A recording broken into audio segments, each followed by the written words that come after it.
Welcome to Mastermind of GK. एक बार फिर से आप लोग का स्वागत है मास्टरमाइंड ऑफ जीके में।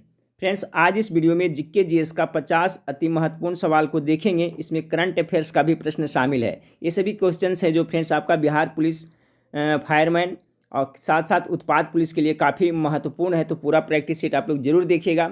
वीडियो को अभी तक लाइक नहीं किया है फ्रेंड्स तो वीडियो को लाइक कर दीजिए, और चैनल पर पहली बार विजिट कर रहे हैं तो चैनल को सब्सक्राइब कर बेल आइकन को दबा दीजिएगा। इसके पहले जो मैं जीके जीएस का वीडियो प्रोवाइड किया था 60 क्वेश्चन का फ्रेंड्स, उसका पीडीएफ टेलीग्राम चैनल पे आंसर की के साथ डाल दिए हैं। अगर नहीं देखें तो वहाँ पर जाकर के रिवीजन कर लीजिएगा फ्रेंड्स, ठीक है। और जो स्टूडेंट टेलीग्राम चैनल को ज्वाइन नहीं किया है फ्रेंड्स वो जरूर ज्वाइन कर लीजिएगा। उसका लिंक इस वीडियो के नीचे डिस्क्रिप्शन में आपका दिया हुआ है, ठीक है। तो चलिए फ्रेंड्स देखिए, अभी एप्लीकेशन में पे काम चालू है फ्रेंड्स। उसमें बहुत सारा एक्स्ट्रा स्टडी मटेरियल इंक्लूड कर रहा हूँ, इसलिए उसमें टाइम थोड़ा सा लग रहा है, ठीक है। तो जल्द ही कंप्लीट हो जाएगा तो मैं आप लोग को प्रोवाइड करा दूंगा फ्रेंड्स। उसके बाद लाइव क्लास भी मैं जल्द आऊँगा। तो चलिए शुरू करते हैं वीडियो को। आज का पहला सवाल है, गेस करते चलिएगा। वर्ष 2021 के लिए ब्रिक्स देशों का वार्षिक शिखर सम्मेलन किस देश में आयोजित होना प्रस्तावित था? तो 2021 में कहाँ होना प्रस्तावित था फ्रेंड्स?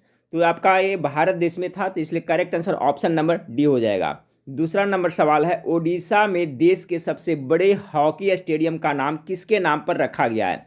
देखिए, देश के सबसे बड़े हॉकी स्टेडियम कहाँ उड़ीसा में बन रहा है, तो उस किसके नाम पर यह स्टेडियम का नाम रखा गया है? तो इसका करेक्ट आंसर होगा आपका बिरसा मुंडा। याद रखिएगा, बिरसा मुंडा। तीसरा नंबर सवाल आपका है, किस राज्य सरकार ने विजयनगर को राज्य का 31वां जिला बनाने का अधिसूचना जारी की है? तो विजयनगर ही कर्नाटका में पड़ता है फ्रेंड्स, इसलिए ऑप्शन नंबर डी हो जाएगा ना। ऑप्शन नंबर डी इसका करेक्ट आंसर हो जाएगा। 31वां जिला बनाने का घोषणा कर दी गई है। 4 नंबर सवाल को देखें, भारत के किस स्थान पर धरती के सबसे प्राचीन जीव, जिसका नाम क्या है, डिकिंसोनिया का जीवाश्म मिला है? तो ये देखिए आपका मिला है फ्रेंड्स मध्य प्रदेश के भीमबेटका में। ऑप्शन नंबर बी इसका करेक्ट आंसर हो जाएगा। 4 का करेक्ट आंसर बी हो जाएगा। देखिए, क्वेश्चन पूछा जाता है कि भीमबेटका कौन सा राज्य में स्थित है, तो एमपी मध्य प्रदेश में स्थित है, ये भी याद रखिएगा। 5 नंबर सवाल को देखें कि 13 फरवरी को राष्ट्रीय महिला दिवस किसके जन्म दिवस पर मनाया जाता है? देखिए, 8 मार्च को अंतर्राष्ट्रीय महिला दिवस मनाया जाता है फ्रेंड्स, और 13 फरवरी को राष्ट्रीय महिला दिवस मनाया जाता है। ये भी आप लोग जरूर याद रखें, दोनों इंपॉर्टेंट है। तो 5 का जो करेक्ट आंसर होगा फ्रेंड्स, सरोजिनी नायडू के जन्म दिवस पर 13 फरवरी को राष्ट्रीय महिला दिवस मनाया जाता है। अंतर्राष्ट्रीय महिला दिवस रहेगा तो आपका 8 मार्च हो जाएगा, लेकिन राष्ट्रीय महिला दिवस रहेगा तो आपका 13 फरवरी को। और किसके जन्म दिवस के अवसर पर मनाया जाता है? तो सरोजिनी नायडू, ये भी याद रखिएगा। तो 5 का करेक्ट आंसर बी हो गया। 6ठा नंबर सवाल है आपका, दीनदयाल उपाध्याय ने हिंदी भाषा में किस दार्शनिक की जीवनी लिखी थी? 6 का करेक्ट आंसर क्या होगा? दीनदयाल उपाध्याय ने हिंदी भाषा में किस दार्शनिक की जीवनी लिखी थी? 6 का करेक्ट आंसर हो जाएगा ऑप्शन नंबर बी, शंकराचार्य की लिखी थी, ठीक है। 7वां नंबर सवाल आपका है, अंतर्राष्ट्रीय सौर संगठन आईएसए का नया महानिदेशक किसे चुना गया है? अंतर्राष्ट्रीय सौर संगठन का नया महानिदेशक किसे बनाया गया है? तो 7 का करेक्ट आंसर होगा अजय माथुर को बनाया गया। ऑप्शन नंबर ए इसका करेक्ट आंसर हो जाएगा। 8 नंबर सवाल देखिए, रिलायंस इंडस्ट्रीज लिमिटेड किस राज्य में दुनिया का सबसे बड़ा चिड़ियाघर स्थापित कर रही है? ये जो रिलायंस इंडस्ट्रीज लिमिटेड है वो कौन सा राज्य में दुनिया का सबसे बड़ा चिड़ियाघर स्थापित कर रही है? तो 8 का करेक्ट आंसर होगा, ये गुजरात राज्य में बनाया जा रहा है, ठीक है फ्रेंड्स। ऑप्शन नंबर ए 8 का करेक्ट आंसर हो जाएगा। इसका भी पीडीएफ फ्रेंड्स मैं कुछ देर बाद टेलीग्राम चैनल पे डाल दूंगा, वहाँ पर आप रिवीजन करते रहिएगा।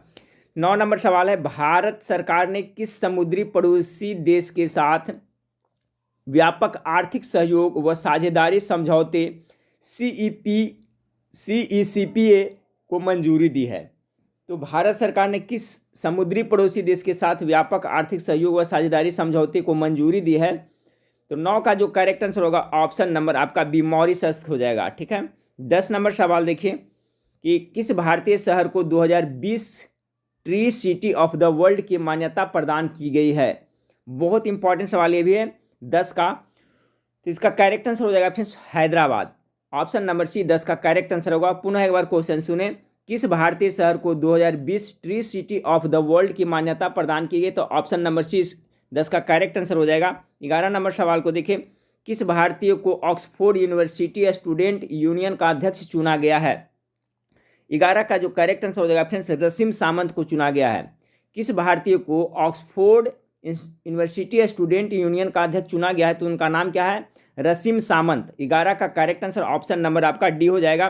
12 नंबर सवाल देखिए फ्रेंड्स कि अगस्त मिसाइल सक्षम है, ठीक है, अगस्त मिसाइल सक्षम है, किस तरह का ये मिसाइल है, गेस कीजिएगा, बहुत इंपॉर्टेंट सवाल है। तो देखिए फ्रेंड्स जो अगस्त मिसाइल है वो हवा से हवा में मार करने वाला एक मिसाइल है, इसलिए आपका 12 नंबर सवाल का correct answer option number B हो जाएगा। 13 नंबर सवाल देखिए, किस खाड़ी देश ने महिलाओं को आर्मी में शामिल होने का अधिकार प्रदान किया है? कौन सा वो खाड़ी देश है जो महिलाओं को आर्मी में शामिल करने का अधिकार दे दिया है, प्रदान कर दिया है? तो 13 का करेक्ट आंसर होगा ये आपका सऊदी अरब हो जाएगा, option number C correct answer हो जाएगा। 14 नंबर सवाल को देखिए कि किस शहर में भारत की पहली समुद्र के अंदर सुरंग का निर्माण किया जा रहा है, ठीक है, किस शहर में भारत की पहली समुद्र के अंदर सुरंग का निर्माण किया जा रहा है? तो आपका 14 नंबर सवाल का जो करेक्ट आंसर हो जाएगा फ्रेंड्स ऑप्शन नंबर आपका सी मुंबई। 15 नंबर सवाल को देखिए कि राष्ट्रपति की क्षमादान शक्ति का उल्लेख संविधान के किस अनुच्छेद में? बहुत ही वीवीआई सवाल है फ्रेंड्स, अनुच्छेद से संबंधित कौन सा अनुच्छेद के तहत राष्ट्रपति किसी को क्षमादान प्रदान करते हैं? जैसे फ्रेंड्स किसी को उम्र कैद होती है, किसी की मृत्यु की सजा सुनाई जाती है, फांसी की सजा सुनाते हैं, तो कौन सा अनुच्छेद है जिसके तहत राष्ट्रपति उसकी क्षमा को कम कर सकता है या माफ़ कर सकता है? तो देखिए अनुच्छेद 72 इसका करेक्ट आंसर होगा। बहुत इंपॉर्टेंट सवाल, याद रखिएगा, अनुच्छेद 72 के तहत राष्ट्रपति किसी को क्षमा कर सकते हैं, ठीक है। तो 15 का correct answer option number A हो जाएगा। 16 नंबर सवाल को देखिए, निम्नलिखित में से वह व्यक्ति कौन है जो चिकित्सक नहीं है? इसमें से कौन है जो चिकित्सक नहीं है? 16 का तो देखिए फ्रेंड्स आपका सुश्रुत, चरक और धन्वंतरी तो ये सब चिकित्सक थे, लेकिन चावर्क, ठीक है, चावर्क है जो चिकित्सक नहीं थे। चरक तो पता है फ्रेंड्स आपका वैद्य थे, धन्वंतरी भी वैद्य थे, ये भी थे, लेकिन चारवाक है जो फ्रेंड्स, चारवाक है जो वो चिकित्सक नहीं थे। तो 16 का correct answer option number C हो जाएगा। 17 नंबर सवाल देखिए, सिंधु घाटी सभ्यता की लिपि कौन सी थी? चलिए गेस कीजिए इसका करेक्ट आंसर क्या होगा। तो देखिए फ्रेंड्स सिंधु घाटी सभ्यता की लिपि के बारे में भी अब तक कोई खास जानकारी नहीं मिली है, वो भाव चित्रात्मक थी ना, यानी वो अज्ञात है। ऑप्शन नंबर बी इसका करेक्ट आंसर होगा। 17 का correct answer option number B हो जाएगा। 18 नंबर सवाल देखें कि कश्मीर में मार्तंड मंदिर, सूर्य मंदिर, जिसे कश्मीर का मार्तंड मंदिर या सूर्य मंदिर का निर्माण किस शासक ने करवाया था? कश्मीर के बारे में पूछा जा रहा है फ्रेंड्स। तो देखिए इसका हो जाएगा फ्रेंड्स आपका ललितादित्य मुक्तापीठ के द्वारा निर्माण किया गया था। कश्मीर का जो मार्तंड सूर्य मंदिर है उसका निर्माण ललितादित्य मुक्तापीठ के द्वारा कराया गया था, इसलिए ऑप्शन नंबर सी 18 का करेक्ट आंसर हो जाएगा। 19 नंबर सवाल, गुरु नानक का शिष्य लहना आगे चलकर किस नाम से प्रसिद्ध हुआ? 19 का करेक्ट आंसर क्या होगा? तो 19 का जो करेक्ट आंसर होगा फ्रेंड्स गुरु अंगद के नाम से प्रचलित हुआ। ऑप्शन नंबर बी इसका करेक्ट आंसर होगा। गुरु नानक का शिष्य लहना आगे चलकर किस नाम से प्रसिद्ध हुआ था? तो गुरु अंगद। 19 का करेक्ट आंसर बी हो जाएगा। 20 नंबर सवाल आपका है, प्रिंस ऑफ पिलग्रिम्स नाम किसे प्रदान किया गया है? 20 का तो देखिए प्रिंस ऑफ पिलग्रिम हिनसांग को कहा गया है फ्रेंड्स, ये भी काफ़ी इंपॉर्टेंट सवाल है। ऑप्शन नंबर सी इसका करेक्ट आंसर हो जाएगा। हिनसांग जो हर्षवर्धन के शासन काल में भारत आया था फ्रेंड्स, ये भी याद रखिएगा। फाहियान था जो आपका चंद्रगुप्त द्वितीय के शासन काल में भारत का भ्रमण किया था, ये सभी चीनी यात्री था। तो देखिए हिनसांग जो हर्षवर्धन के शासन काल में आया था उसे प्रिंस ऑफ पिलग्रिम्स नाम प्रदान किया गया था। तो 20 का correct answer option number C हो जाएगा। 21 नंबर सवाल देखिए, अंग्रेजों द्वारा कलकत्ता में निर्मित दुर्ग का नाम क्या है? तो अंग्रेजों के द्वारा जो निर्मित किया गया था कलकत्ता में, उस दुर्ग का नाम क्या है फ्रेंड्स? तो फोर्ट विलियम उसे कहा जाता है ना। ऑप्शन नंबर सी इसका करेक्ट आंसर हो जाएगा। अगला क्वेश्चन है 22 नंबर, गंधार मूर्ति कला की सर्वोत्तम कृतियां कब प्रकट हुई? यानी गंधार मूर्ति कला का जो सर्वोत्तम कृतियां है किसके काल में प्रकट हुई थी? तो 22 का करेक्ट एक कुषाण काल हो जाएगा ना। ऑप्शन नंबर बी इसका करेक्ट आंसर हो जाएगा। अगला सवाल है फ्रेंड्स, महाबलीपुरम में समुद्र तट पर मंदिर किसने बनाया था? महाबलीपुरम में समुद्र तट पर मंदिर किसने बनाया था? तो 23 का करेक्ट आंसर हो जाएगा, ये नरसिंह वर्मन प्रथम ने बनाया था। ऑप्शन नंबर बी इसका करेक्ट आंसर हो जाएगा, ऑप्शन बी। 24 नंबर सवाल को देखिए, निम्नलिखित में से कौन सा भारत के संविधान द्वारा प्रत्याभूत मौलिक अधिकार है? ठीक है, इसमें से कौन है जो आपका प्रत्याभूत मौलिक अधिकार के अंतर्गत आता है? तो देखिए फ्रेंड्स आपका संपत्ति का अधिकार तो नहीं होगा, शासन का भी नहीं होगा, सूचना का भी नहीं, ये समानता का अधिकार है जो इसका करेक्ट आंसर हो जाएगा। तो ऑप्शन नंबर डी इसका करेक्ट आंसर हो जाएगा। 25 नंबर सवाल को देखिए, शून्यकाल किसका विवेकाधिकार होता है? शून्यकाल है जो किसका विवेकाधिकार होता है? 25 का करेक्ट आंसर होगा भारत के राष्ट्रपति। ठीक है, सॉरी 25 नंबर सवाल है ना, 25 का बी होगा फ्रेंड्स, स्पीकर का। शून्यकाल किसका विवेकाधिकार होता है फ्रेंड्स? तो आपका 25 का करेक्ट आंसर हो जाएगा ऑप्शन नंबर बी, स्पीकर का होता है। ठीक है, शून्यकाल किसका विवेकाधिकार होता है? तो स्पीकर का होता है। 25 का correct answer option number B होगा। 26 नंबर सवाल को देखिए, उच्च न्यायालय के न्यायाधीशों के पद की शपथ किसके द्वारा दिलाई जाती है? तो ये उच्च न्यायालय के मुख्य न्यायाधीश के द्वारा ही दिलाई जाती है। ठीक है, ऑप्शन नंबर ए इसका करेक्ट आंसर हो जाएगा। उच्च न्यायालय के न्यायाधीशों की पद की शपथ किसके द्वारा दिलाई जाती है? तो देखिए उच्च न्यायालय के न्यायाधीश होते हैं फ्रेंड्स, उनको शपथ है जो उच्च न्यायालय के जो मुख्य न्यायाधीश होते हैं ना, उनके द्वारा दिलाई जाती है। काफ़ी इंपॉर्टेंट सवाल है। हाई कोर्ट के जो भी अन्य न्यायाधीश होते हैं तो उनको जो शपथ दिलाई जाती है तो किसके द्वारा? तो हाई कोर्ट के जो मुख्य न्यायाधीश होते हैं उनके द्वारा। तो 26 का correct answer option number A हो जाएगा। 27 नंबर सवाल देखिए, संसद किसके माध्यम से सार्वजनिक व्यय पर नियंत्रण रखती है? बहुत अच्छा सवाल है भी है फ्रेंड्स।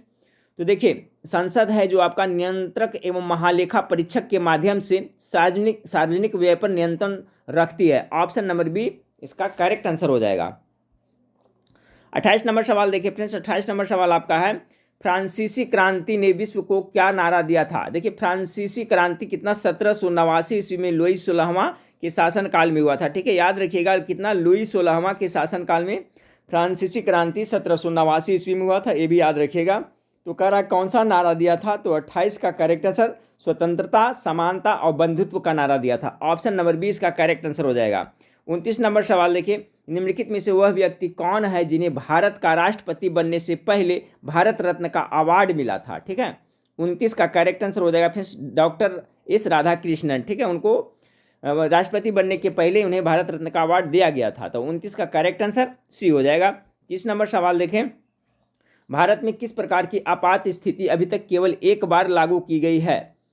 तो 30 का करेक्ट आंसर होगा ऑप्शन नंबर ए, आंतरिक आपात स्थिति भारत में एक बार लगाई गई है। ठीक फ्रेंड्स, वित्तीय आपात स्थिति भारत में अभी एक बार भी नहीं लगाया फ्रेंड्स, अनुच्छेद 360 वाला, तो ये भी आप लोग जरूर याद रखिएगा। और ये जो आंतरिक आपात स्थिति है मात्र एक बार ही लगाया गया है। ठीक है, तो 30 का correct answer option number A हो जाएगा। अगला सवाल है आपका कि यदि भारत का प्रधानमंत्री भारत के राष्ट्रपति को अपना त्यागपत्र देता है तो इसे किसका त्यागपत्र माना जाएगा? अच्छा सवाल है फ्रेंड्स। तो देखिए अगर प्रधानमंत्री ही त्यागपत्र दे देता है राष्ट्रपति को तो संपूर्ण मंत्रिपरिषद का माना जाएगा, इसलिए करेक्ट आंसर 31 का ऑप्शन नंबर सी हो जाएगा। 32 नंबर सवाल है आपका कि यदि किसी राज्य की विधानसभा में किसी दल को पूर्ण बहुमत नहीं प्राप्त हो, ठीक है, तो राज्यपाल किसके अनुसार कार्यवाही करेगा?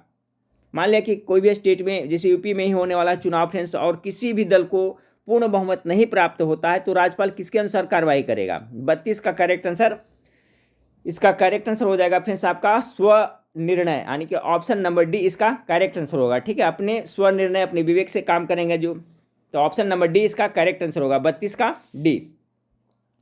33 नंबर सवाल देखिए, निम्नलिखित में से कौन सी भारतीय संविधान की विशेषता नहीं है? चलिए इसमें संविधान की विशेषता कौन नहीं है फ्रेंड्स, इस टाइप का क्वेश्चन पूछा जाता है।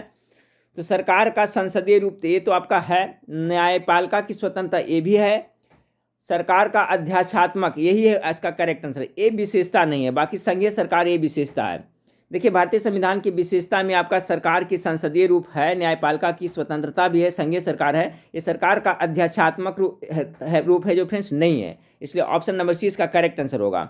34 नंबर, मोटर कार के धुएं में मानसिक रोग पैदा करने वाला प्रदूषक क्या है? मोटर कार का पता होगा फ्रेंड्स, उससे क्या आपका शीशा निकलता है ना, ऑप्शन नंबर ए इसका करेक्ट आंसर हो जाएगा। 35 नंबर सवाल, गहरे समुद्र गोताखोरों के श्वसन के लिए ऑक्सीजन के तनुकरण के लिए किस गैस का प्रयोग किया जाता है? तो 35 का जो करेक्ट आंसर हो जाएगा फ्रेंड्स किसका, हीलियम का प्रयोग किया जाता है, ऑप्शन नंबर डी इसका करेक्ट आंसर होगा। 36 नंबर सवाल, जो ऊर्जा पृथ्वी की सतह के नीचे संचित ऊर्जा को काम में ला सकती है उसे क्या कहते हैं? 36 नंबर सवाल कह रहा है फ्रेंड्स कि जो ऊर्जा पृथ्वी की सतह के नीचे संचित ऊर्जा को काम में ला सकती है उसे क्या कहेंगे? तो उसे भूतापीय ऊर्जा कहा जाता है, ऑप्शन नंबर डी इसका करेक्ट आंसर होगा। 37 नंबर सवाल, काले वस्त्रों के मुकाबले श्वेत वस्त्र शीतल क्यों होते हैं? चलिए कॉमन सेंस की बात है, इसका करेक्ट आंसर क्या होगा? तो पढ़ देता हूँ फ्रेंड्स, गेस करिएगा कि काले वस्त्रों के मुकाबले श्वेत वस्त्र शीतल क्यों होता है। अपने पास, ए में है, अपने पास पहुँचने वाले सभी प्रकाश को अवशोषित कर लेते हैं। नहीं, ये तो नहीं होगा। उनके पास जो भी प्रकाश पहुँचता है उसे परावर्तित कर देते हैं। जी हाँ, यही होगा। ऑप्शन नंबर बी इसका करेक्ट आंसर हो जाएगा, क्योंकि जो फ्रेंड्स श्वेत होता है ना, वो सही प्रकाश को क्या करता है, शोषित न करके परावर्तित कर देता है। यही कारण है कि शीतल महसूस होता है। तो ऑप्शन नंबर बी 37 का करेक्ट आंसर हो जाएगा। 38 नंबर सवाल, एग मार्क किसके मानक की गारंटी है। तो देखिए, एग मार्क है किसके मानक की गारंटी है, तो 38 का जो करेक्ट आंसर हो जाएगा फ्रेंड्स आपका एग मार्क है ना, गुणवत्ता का। ऑप्शन नंबर ए इसका करेक्ट आंसर हो जाएगा 38 के। 39 नंबर सवाल को देखिए कि किसी परमाणु में परिक्रमण कर रहे किसी इलेक्ट्रॉन की ऊर्जा, किसी परमाणु में परिक्रमण कर रहे किसी इलेक्ट्रॉन की ऊर्जा क्या होता है, तो इसका होगा कभी धनात्मक नहीं हो सकती। किसी भी परमाणु में परिक्रमण कर रहे किसी इलेक्ट्रॉन की ऊर्जा कभी भी पॉजिटिव यानी धनात्मक नहीं हो सकती है। देखिए, कोई भी परमाणु रहता है फ्रेंड्स, तो इसमें है क्या, नाभिक में आपका N+P रहता है, यानी न्यूट्रॉन और प्रोटॉन रहता है, ठीक है। और इलेक्ट्रॉन है जो क्या है, चारों ओर कक्षा में घूमते रहता है। द्रव्यमान संख्या बराबर ये होता है फ्रेंड्स, न्यूट्रॉन की संख्या और जोड़ क्या होता है आपका, प्रोटॉन की संख्या होता है। याद रखिएगा, परमाणु द्रव्यमान बराबर क्या होता है, तो न्यूट्रॉन प्लस प्रोटॉन होता है। तो नाभिक में आपका न्यूट्रॉन प्रोटॉन रहता है, इलेक्ट्रॉन है चारों ओर क्या है, वृत्ताकार कक्षों में घूमते रहता है। यहाँ कह रहा है कि किसी परमाणु में परिक्रमण कर रहे किसी इलेक्ट्रॉन की ऊर्जा है जो कभी भी क्या है फ्रेंड्स, धनात्मक नहीं हो सकती है। ऑप्शन नंबर सी इसका करेक्ट आंसर हो जाएगा। 40 नंबर सवाल देखें, कोयले की खानों में प्राय विस्फोट कराने वाली गैस क्या है। तो 40 का गेस कीजिए फ्रेंड्स। देखिए, इसमें आपका मीथेन से होता है, इसलिए option number D correct answer हो जाएगा। कोयले की खान में प्राय विस्फोट है जो मीथेन, विस्फोट कराने वाली गैस कौन है, तो ये मीथेन ही होगा। Option number D correct answer होगा। 41 नंबर, रेशम का उत्पादन किससे होता है। रेशम का जो सेरीकल्चर फ्रेंड्स आप लोग को पता होगा, तो रेशम का जो आपका है उत्पादन किससे होता है, तो 41 का करेक्ट आंसर हो जाएगा कि रेशम कीट के लार्वा से होता है ना, अंडा नहीं, लार्वा से होता है। ऑप्शन नंबर सी इसका करेक्ट आंसर होगा 41 का।